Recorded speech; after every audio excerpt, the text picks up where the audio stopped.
सोलापूर विधान परिषद निवडणुकीच्या मतदानादरम्यान एक अत्यंत लक्षवेधी घडामोड समोर आली। मनसे नेते बाळासाहेब सरवदे खून प्रकरणातील आरोपी आणि सोलापूर महानगरपालिकेच्या भाजप नगरसेविका शालन शिंदे यांनी तुरुंगातून थेट मतदान केंद्रावर येत आपला मतदानाचा हक्क बजावला।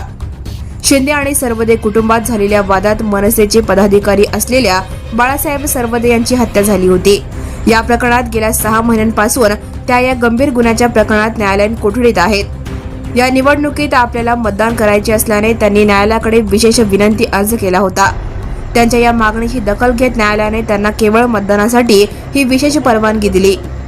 न्यायालयाच्या या आदेशानंतर पोलीस प्रशासनाने शालन शिंदे यांना कडेकोट बंदोबस्तात उत्तर सोलापूर तहसील कार्यालयातील मतदान केंद्रावर आणले। पोलिसांच्या कडक सुरक्षेमध्ये त्यांना मतदान केंद्राच्या आत नेण्यात आले, जिथे त्यांनी आपली मतदान प्रक्रिया पूर्ण केली। मतदानासाठी त्यांचे आगमन होताच उपस्थित राजकीय नेते व मतदारांमध्ये त्यांची उपस्थिती चर्चेचा विषय ठरली। शालन शिंदे यांच्यावरील बाळासाहेब सरवदे यांच्या खून प्रकरणाचा खटला सध्या न्यायप्रविष्ट आहे आणि त्यामागील काही काळापासून तुरुंगात आहेत। तरीही लोकशाहीच्या प्रक्रियेत सहभाग घेण्याचा त्यांचा अधिकार लक्षात घेता न्यायालयाने त्यांना ही सवलत दिली आहे। दिवसभर सोलापूरच्या राजकीय वर्तुळात शालन शिंदे यांच्या या मतदान प्रक्रियेची चर्चा रंगली होती।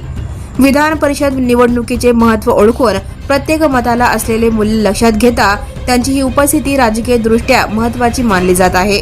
मतदानाची प्रक्रिया पूर्ण झाल्यानंतर त्यांना पुन्हा एकदा कडेकोट पोलीस बंदोबस्तात तुरुंगात हलवण्यात आले। एका खुनाच्या खटल्यातील आरोपी लोकप्रतिनिधी मतदानासाठी बाहेर पडणे ही घटना सोलापूरच्या निवडणुकीच्या इतिहासात कायम लक्षात राहील अशी ठरली आहे।